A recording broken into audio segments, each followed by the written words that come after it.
Hi, everybody. This is Dr. K. I have a fantastic mom who's a part of my practice, who has been on a healing journey to help her daughter. And, without any further ado, I want her to share with you what she has seen firsthand in the transformations that have taken place in their family with her daughter. So, Stephanie, why don't you take the lead to share with us what have you seen? What changes have you seen in your daughter?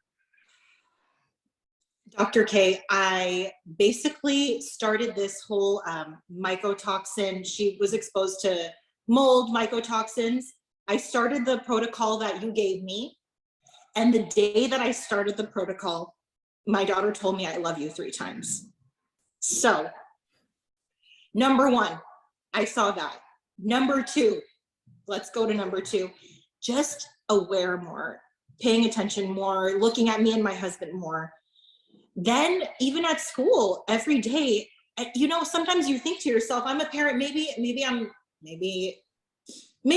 other people don't see this. But then now every day at school, her teachers are telling me she's so engaged, she's following tasks that she couldn't before. My daughter's on the spectrum. She has autism. And it's difficult for her to sit and focus. She's now holding a pencil, crayon at school by herself and coloring. She never has done that before. She's 5 years old, she's never done that before.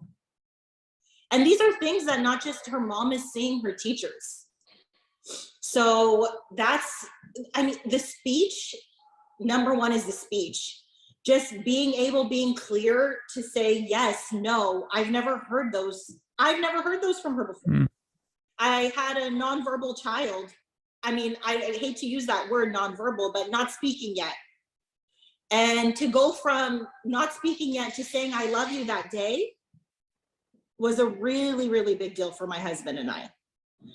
So we're seeing that. We're seeing the speech and eye contact, more paying attention more to us and paying attention to her siblings more, being able to play with them more when she wasn't able to before, just being able to express her needs, basically, like, oh, I need this, brings it to me and asks for things, and just really more aware, more present, and more calm and comfortable in her own body.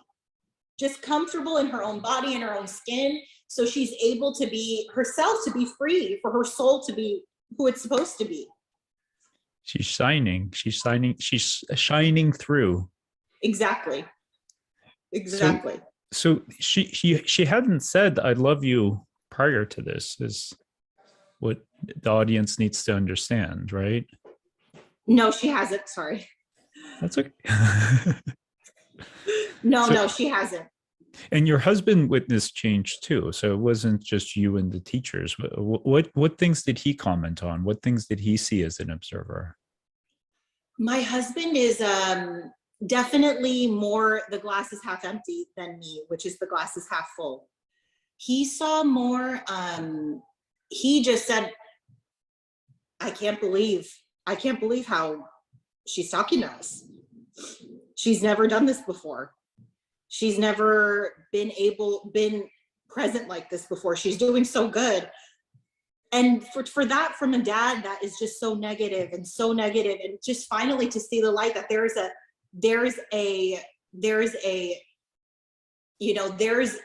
light at the end of the tunnel. Our daughter is healing, our daughter is doing better. Something is coming from all this work that we're putting in. Definitely makes it worth it. Mm-hmm.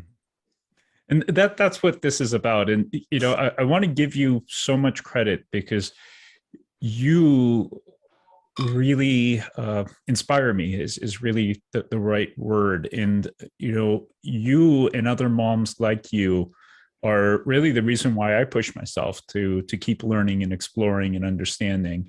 And you've been on this, before you even met me, you were on this journey, and you've done so much. Why don't you share a little bit about all of the things you've done kind of leading up to this, and then we'll talk about what really brought about this last bit of transformation.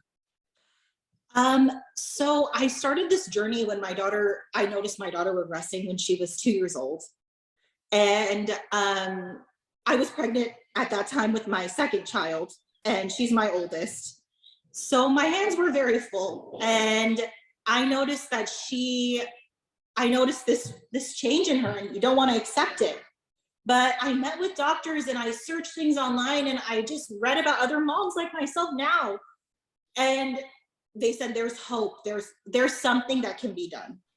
So after that day, we had our first appointment with another holistic doctor, and he told me, you know what, you need to push forward. You cannot accept that there is nothing to be done. There's always something to be done. So that day I cut milk, I cut dairy, gluten, all the things. I started cooking everything from scratch for her. And then we started eating everything like that too. We started feeling better, and she started feeling better. So we noticed a change right away just from the diet. And after that, the diet, then we went on a compounded supplements. That was huge. We started homeopathy. We saw a huge change with homeopathy. My husband and I are the biggest fans of homeopathy. And my husband, like I said, is very type A, things by the book. For this guy to be like, hey, these white dots you're giving her, I don't know, but I see a crazy change in her. The homeopathy was a huge change, but what really, really, truly is when I started this mold detox, mycotoxin detox, whatever you want to call it, is when I feel like all these other things that I've been doing have started working. Yeah, yeah, and so the it's analogy. the missing link. I'm happy to hear that. And, the analogy I share, and I think I shared this with you, is, by using these binders, we basically pull the sludge out of her system. And you can't supplement. If you can imagine a car that has a whole lot of sludge in it, and, you're like, okay, let me put rocket fuel in this, let me supercharge the engine, but the sludge is still there. The engine can't run well. And, sadly, like there are some articles out there that talk about how autism may ultimately be partially, at least, affected by mold. And I'm starting to become of the belief that at least 20% of what we call autism is actually mold toxicity.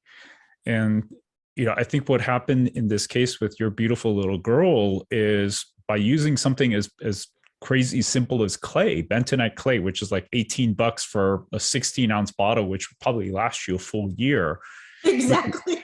I mean, it's so insanely cheap and so insanely easy and safe. You should do it under the guise of a doctor. I'm not saying for everyone to go buy clay and just start giving it to your kid, because you can cause issues. So you need to work with someone that knows what they're doing. But I mean, that's the beauty of this conversation, and really the power of this conversation, that for something that's dirt cheap, that shouldn't cause harm if it's being done appropriately, you can cause profound changes. And I've seen this, in a lot of other kids.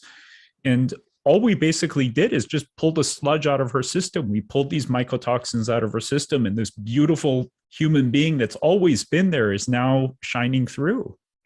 Exactly. Thank you. Of course, of course. What else would you like to share?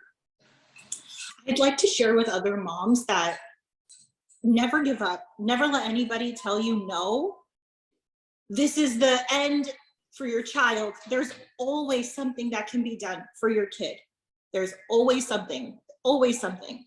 There's always a missing link, and it's really our jobs as their moms or their parents to just take all the tools that God is giving us, that the universe is giving us, and put them to help our kids. Because we see these behaviors and we think, fix the behavior, but no, we need to get to the root of this behavior so they can live the best life that they can. Just don't give up hope. There's always something that can be done. I promise you, no matter how severe or how scary it is, just focus on the positive, focus on what they can do, what your child can do, and not what they cannot do. When you focus on what they can do, more good comes. I love that. I love that. And thank you. Thank you for sharing that and putting it out, because I think there are a lot of families that lose hope.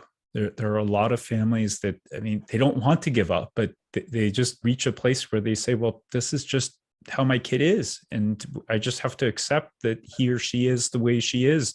And it's not to say that we should not love them for who they are, where they are. It's not to say that we shouldn't accept how they are, where they are. But it's to also say that we have to keep the possibility open that there's another version of the child, a more beautiful, bright, awesome version of the child that's sitting there underneath the surface. But because there's sludge or whatever you want to say that's in their system, that true version of the child, the brighter version of the child can't shine through because they just don't have the physical, literally the physical capacity to do so. So exactly. And it's to say, to add to what you said, is we can accept what is today. There's nothing wrong with what is accepting what is today. We have to accept this is what is today, but that doesn't mean that tomorrow will not hold a brighter future. Amen. I love that. I love you. that. Thank you. Thank you for taking the time to share. Thank you for being courageous enough to share. Thank you for having me. And thank you so much for caring for my kid, my kids, and all the other children that you care for. We can't thank you enough for this community, for everything. It's my honor. It's my Truly. honor. And, you know, thank you for allowing me to be a part of your and her healing journey. And, you know, you teach me as much as I hopefully can contribute to you. And I mean, my entire evolution as a physician and practitioner is because of families like you. There are not many like you, Dr. K. Let's just put it that way. We're very blessed to have you, honestly. Thank you. It's my honor to be of service. And thank you all for watching. And thank you for taking the time to, you know, just take in this video. And if it's inspiring you, share it with others, because that's really the reason why Stephanie and I took the time to do this, that we want to create inspiration, and we want families out there to realize that, you know what, there's hope. There's hope, and there are possibilities in healing that you may not yet know about.